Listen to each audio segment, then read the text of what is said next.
tendency is all too often to think of Formula One as just the business of gladiators driving the cars. Actually, so much of Formula One history is about the designers designing things that give an advantage to the guy driving that car. Innovation is essential to a driver. You want an unfair advantage all the time. You know that, for example, in Formula One, you know that the designers read the regulations once to see what they say, and then they read them again to see how they can get around them or take an advantage. And that's the brilliance of it, that's the excitement, that's what drives it forward, that's why it's so high-tech. There are periods of motorsport where you can see it really, really clearly. That clever interpretation of a rule gives an extraordinary advantage. In 1978, Murray's search for a competitive edge is taken to new extremes with his extraordinary fan car. The fan car was born out of necessity, really, because Lotus had invented ground effect.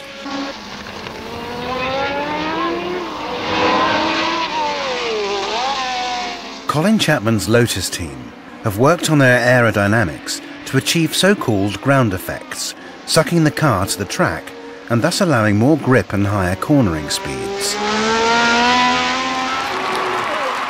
Lotus's success is a challenge to all the teams.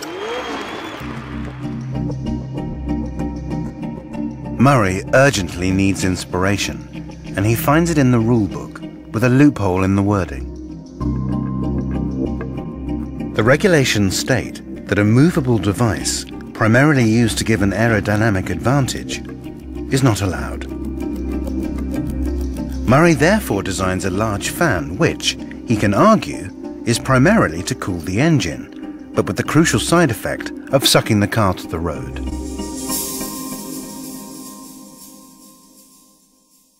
And I did the sums, and I had to do them several times because I couldn't believe the downforce multiplied by the number of square inches under the car. You know, it was just an astronomical figure.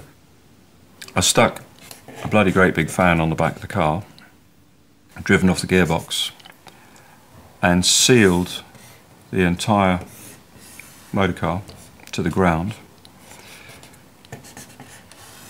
So you had this whole area under suction. The difficult bit, in 3 months we had to redesign the whole car and come up with a fan that would survive nearly 8,000 revs. That was 18 inches diameter, without falling to pieces. And all the early ones exploded. The Swedish Grand Prix at Anderstorp, and Murray's secret weapon is unveiled for the first time.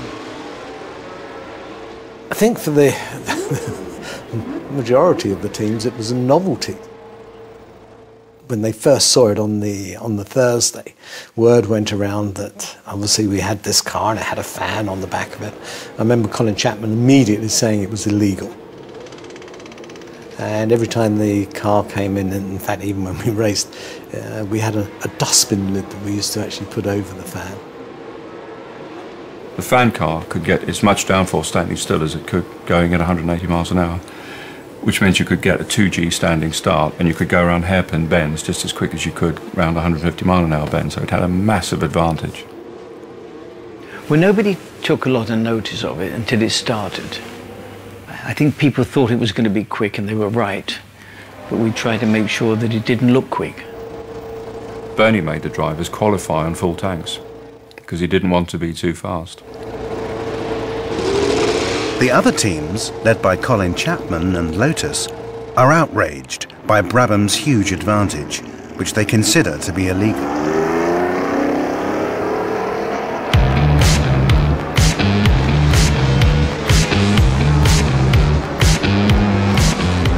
There's one thing that stuck in my mind about that car was all of the other drivers who had to follow it complaining that they were just had a face full of dust and rubbish and anything else that this thing swept up off the racetrack. Mario would come in and say, "Hell, man, that car, it's chucking rocks. It's like, I have to duck, it's going to kill him." I know we were getting blasted tremendously. The obvious thing is, if something you think is working better, you try to use whatever excuse, to say it's not good.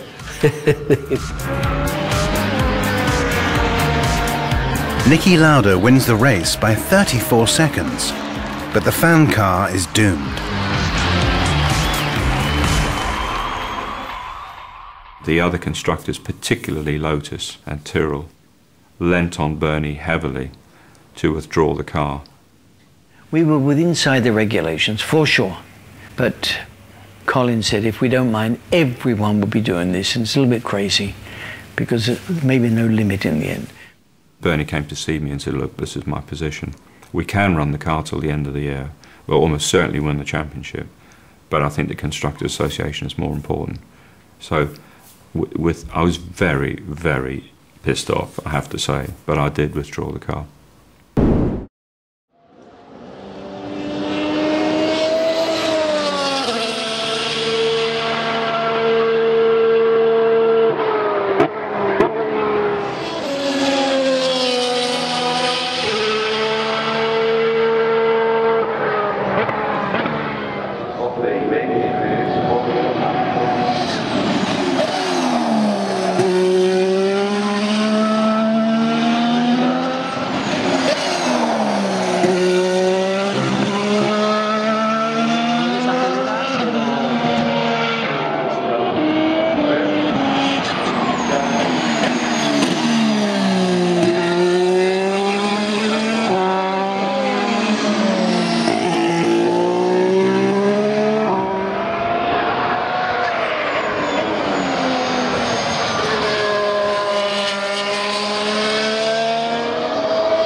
out there, Shane. This is going to be excitement plus, ladies and gentlemen. Jamie Winker. Mark Webber's just getting the lead ahead of Casey Stoner out on the bike as they head around from turn 1 into turn 2.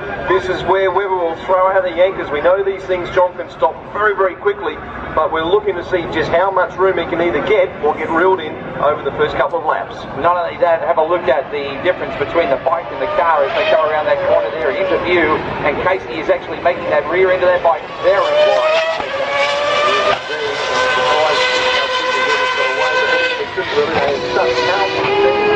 a very, very light bike at the bottom arrow there for the car nowadays, a massive amount of grip as it goes through the back end of the circuit, and it will be a little bit of a tussle between Whincup and Stoner, I suspect, as we see Webber.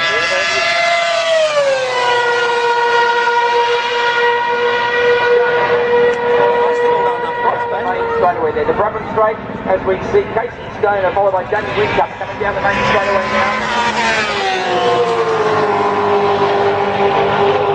This is a great indication of the outright speed of these cars.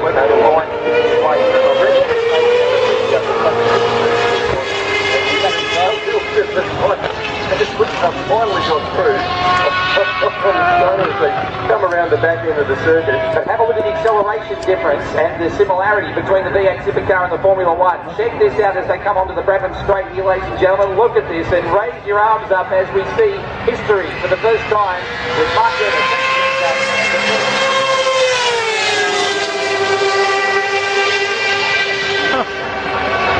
Side by side finish. Webber though has put a lap down. Front now. Here we go. It's about to get loud, folks. It's about to get smoky.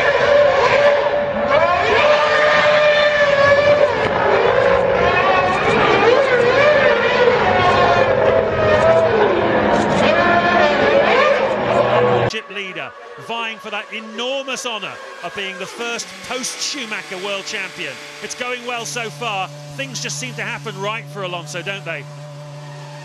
The Renault boys go to work. A little bit slow on with the fuel rig. This is taking a little time here, but it neatly dancing out of the way, the fuel man with his tinkle toes, and to make sure he doesn't get run over by a 600-kilo racing car. Back out goes Alonso. Where does he rejoin? That was a poor stop, and he's got to get up to speed, and they're coming over the start-finish line at 200 miles an hour. It's crucial that he gets down in there, and that's Raikkonen. He's going to just, I mean, that tells you how far Raikkonen's behind, but that was a very poor stop for Renault, and it's disadvantaged Alonso badly. Surely Raikkonen will just come at him as hard as he can. He's got the lighter car. Alonso's got to get his tyres fully up to temperature and pressure again. Raikkonen needs to seize it now, but he's not close enough. Well, it's been a thrilling battle all year long between the two young pretenders to Michael Schumacher's crown, but we've not seen them wheel to wheel all year. The circumstances are very different. Alonso's full of fuel, Raikkonen is not. Raikkonen is losing time. He has to go past, and we're going to get some wheel-to-wheel action here between these two so exciting young drivers. Through the Lesmo bends they go, down, building up to about 220 miles an hour, under the bridge down towards Ascari. This is a quick old chicane, this one. Difficult to pass into here. Will he try into the 100-mile-an-hour parabolica? Montoya dives into the pit lane while we're watching this scrap.